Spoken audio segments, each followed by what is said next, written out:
So how you doing? So today we're going to kind of go over one of my square chains here.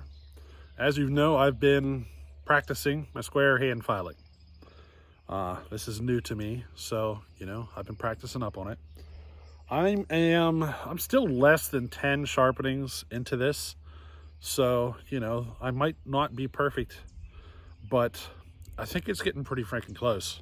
So today I'm going to show you what it looks like. We're going to make some test cuts. I've been kind of playing with angles and stuff and kind of sorting out what I like.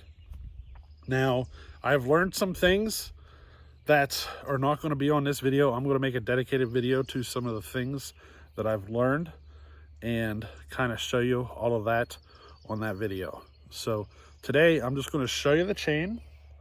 We're going to make some test cuts and see if this chain performs the way I'm hoping it to perform. It is a 325 chain. I tried it really super aggressive and it was too much. It was taking too much power away from the saw. So then I laid it way back and that wasn't enough. So today I think I've got the sweet spot. I'm hoping it should be really close. So we're going to find out here today if this is, what I like. So here we go. Let's take a look at this chain and see how she cuts. Alrighty. All right, so there she is. As you can see, I square hand filed a Holtz Forma chain. And you get an idea there. This is a 325. She's so dark like that because there's a shadow. Let me see if I can find one here. This one has less shadow. There. So you get an idea of how she's looking. I should try to straighten it up some here. That should give you a better idea. That's how she's looking on my hand square files. I'm trying to make it a little bit on the aggressive side because, I'm trying to develop a really fast chain. So, she is set up a little on the aggressive side. Let me show you the angles from the top. So there is what the top angle is. It's set at 20 degrees. And the way I'm doing it is basically touching it with my grinder, my round grinder at 20 degrees. And then I come in with the square file and sharpen it out, get the angle set for the square. But that's how I'm adjusting the angles to experiment with. And once I have it set, then it's just a matter of maintaining it. You know what I mean? I've tried 30 degree. That was too much. Then I took it back to 10. That wasn't enough. I was going to take it to 15, but I went ahead and skipped that step. And we are sitting at 20 degrees right now. So that's what we're going to try.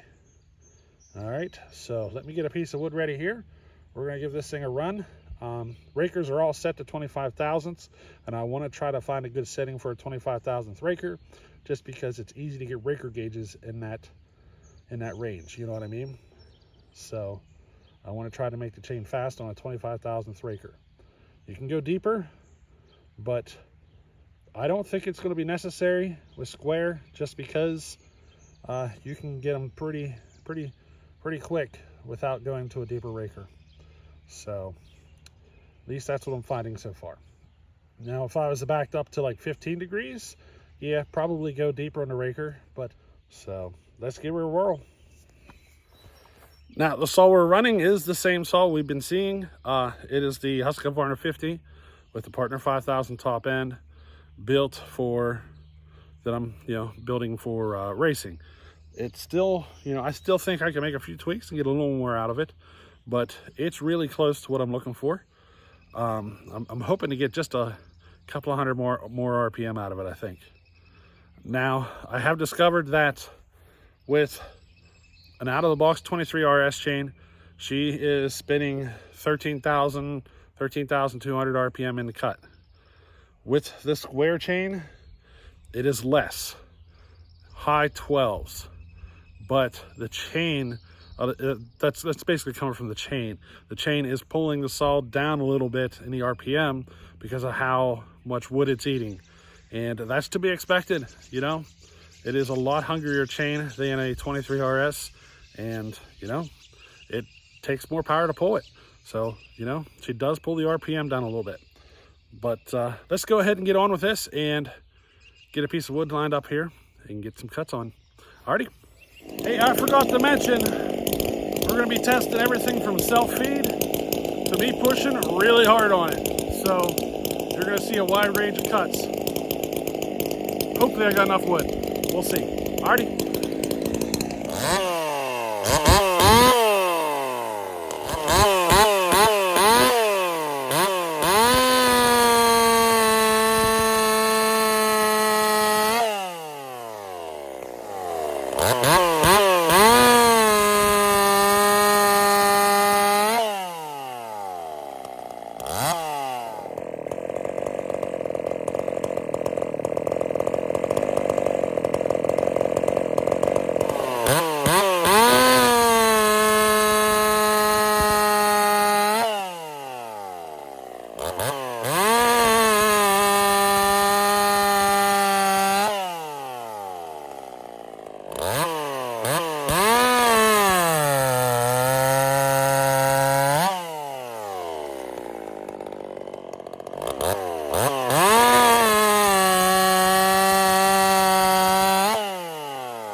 All right, so there we go.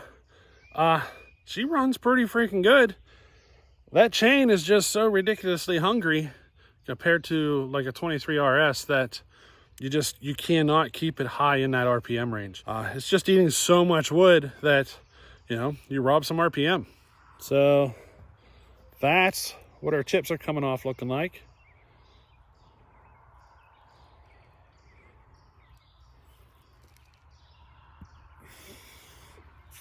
They look pretty good.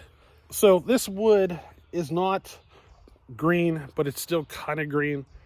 I think if the wood was super green, those chips would be even bigger and you'd be cutting even faster. These logs have been laying here for a while, several months now, and it is poplar, and poplar dries up really fast.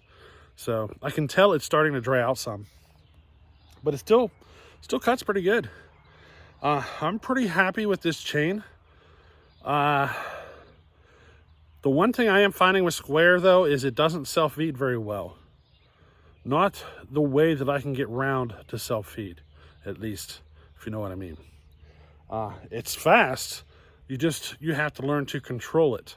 Whereas round chain, I can get it to self-feed, you know, a lot more. It's actually going to be an upcoming video talking to you about comparing the round and square and the stuff that I've learned about the two different chains, and kind of explain to you what you would expect between them.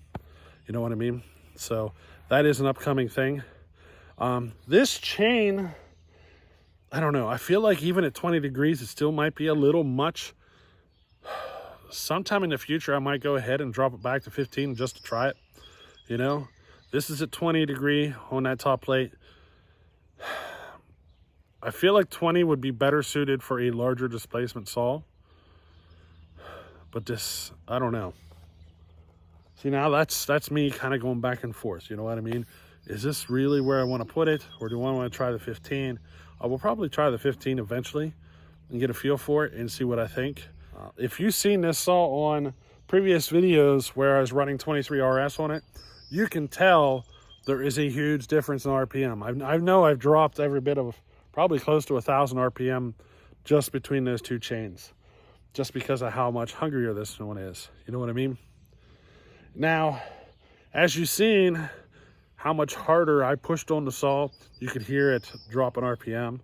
And there's a point in that RPM range that it actually takes longer to make the cut.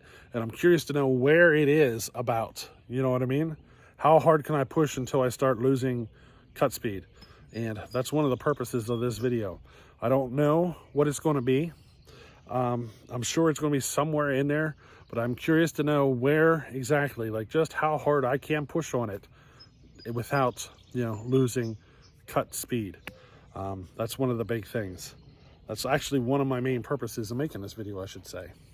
So we're going to be looking at that footage and checking that out to see what we got. But hey, you know, I'm quite happy right now. The square is starting to look a lot better. It's starting to cut better, and I think we're getting a lot closer. These angles on one of my ported larger saws, probably like my 385, is probably going to be perfect. So we will be trying these angles on the 385, and then we'll kind of go from there and see how things develop. But I thought I'd kind of bring you along for a little update on how my square hand filing is, you know, getting, and I think it's starting to get pretty good. I'm pretty happy. I still am using round for all work chain. My round chains are not, you know, slow. They're not fast. They're just really nice work chains. You know what I mean?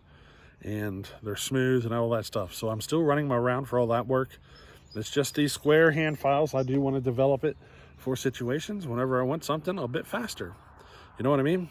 And if you got a saw that you want to run that's really slow, why not throw one of these faster chains on and help make it a little faster? You know what I mean? So that's kind of where I'm going with this. So anyway, hope you enjoyed this one, and we'll catch you on the next one. Alrighty, later.